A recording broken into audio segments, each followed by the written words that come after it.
We decided to start these videos because Marshallese is it has the potential to be a dying language.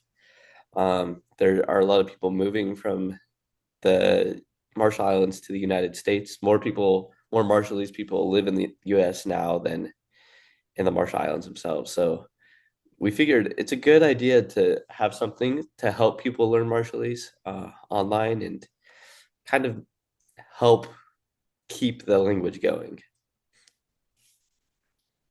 Yeah, and today we just want to share the alphabet in Marshallese to just kind of help anyone trying to learn Marshallese get a base foundation level of the understanding of the language. So yeah. All right, so we'll get into it. For the most part, the Marshallese alphabet is pretty much like the English one. You have obviously A, and a lot of these should look pretty similar to what we have in English. But there are a few minor differences, as you might have already noticed. And so we're going to go over those and just a little bit of pronunciation work. So first we have A. A is pretty common in Marshallese. And this word is Paco, which means shark. But you pronounce it like that, like ah or eh, depending on where it's placed. Cool. And the next one is A, and so slightly different sound, pretty similar to the E sound actually. So the here a couple example words we've got mungai, which means food or eat, and we've got jan, which means money. So jan, you can kind of hear like that E sound in there, and then mungai. So in that case, it's a little bit of a different sound, but yeah. So there's a couple examples with that sound. Yeah, and then we have B. And B's are kind of interesting. Sometimes they're pronounced almost like a P sound. But often it'll be kind of like we have in English with the regular B. And you'll see B's and P's, like Marshallese people will interchange them pretty with no regard to what the dictionary says. So this one, the example is baru, which is just crab. But yeah, So re means earring, and the D sound is kind of like the R in Marshallese. So re, I would say that I would say the D, you're not rolling your tongue quite as much as the R. Would you agree with that, Josh? yeah, and it's more at the front, so it's not like as deep of a roll anyway. Yeah. So like baru or re. So slightly different sound there, but similar for sure. Yeah. And then we have an E, and it works pretty much the same as an English E. So this case, it Jeram would be like, oh, your significant other or your best friend. Yeah. Likatu, just highlighting the I sound. The E is how they pronounce that letter, similar to Spanish. So Likatu, which just means pretty girl. Yep, awesome. And then the J sound is pretty similar to what we have. Uh, so Joren, which means like problem or broken. Um, and then Mitch. And you'll notice a difference here between like masculine speakers will say it more like Mitch, or like feminine speakers will almost have like an S sounding to it sometimes. So like Mitch, Mitch. I don't, I try not to speak too feminine, so I'm not great at that one. But yeah, you'll notice a difference there between masculine speakers and feminine speakers. Yeah, and something on that J sound as well. When it's at the end, a lot of times when it's at the end, it'll be a softer sound like mid as opposed to medj. Right. Um, you'll often see that when it's at the end. So korap means lizard.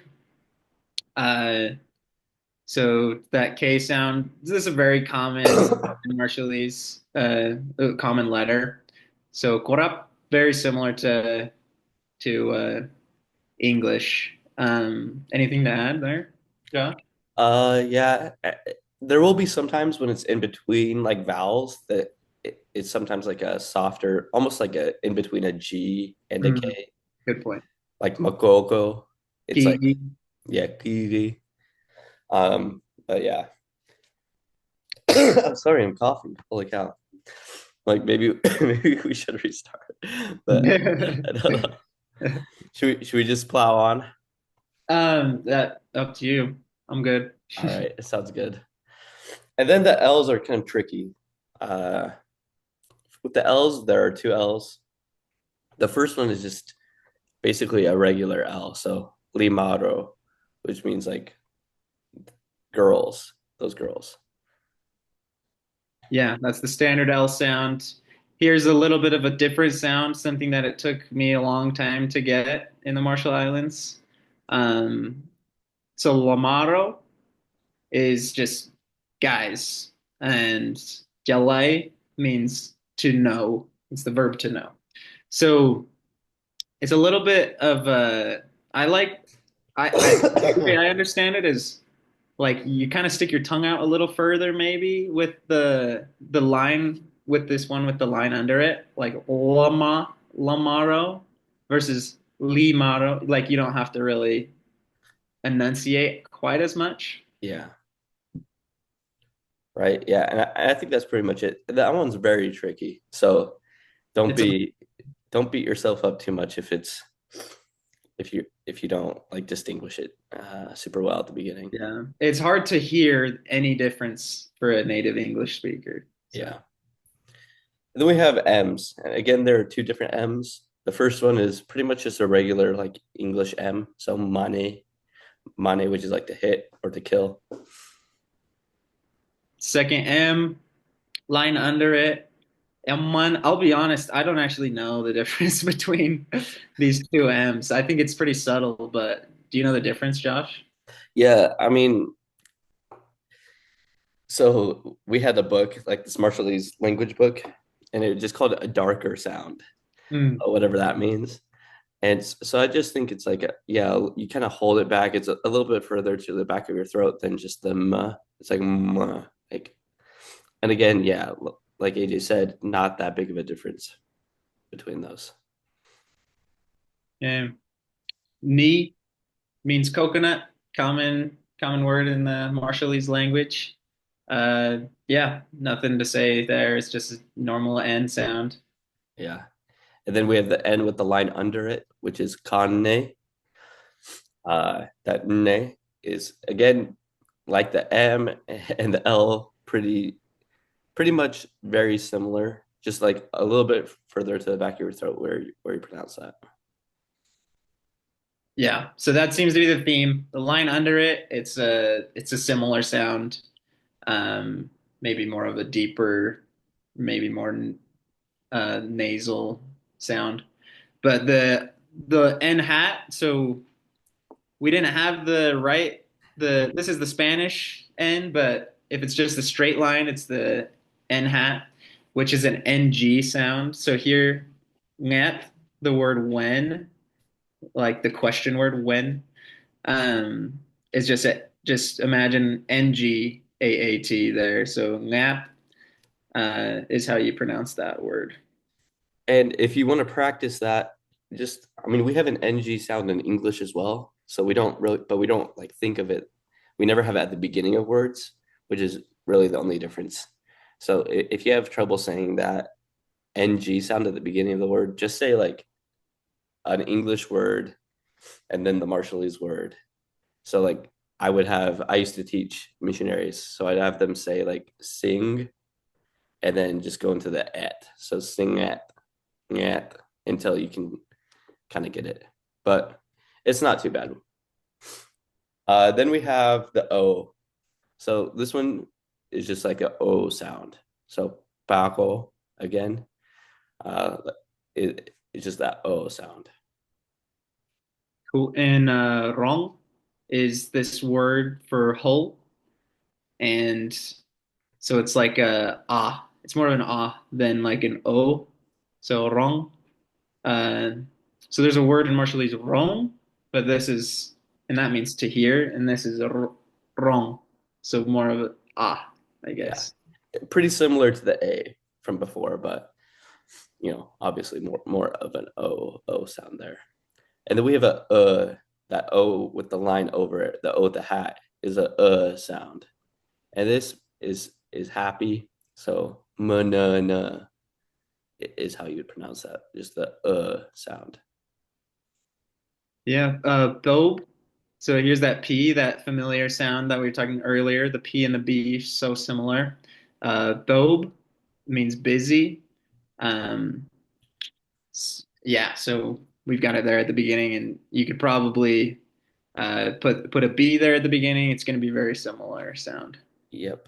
And then we have an R, which is often rolled. Um, if you don't know how to roll your R's very well, it's okay. Like people will still understand you.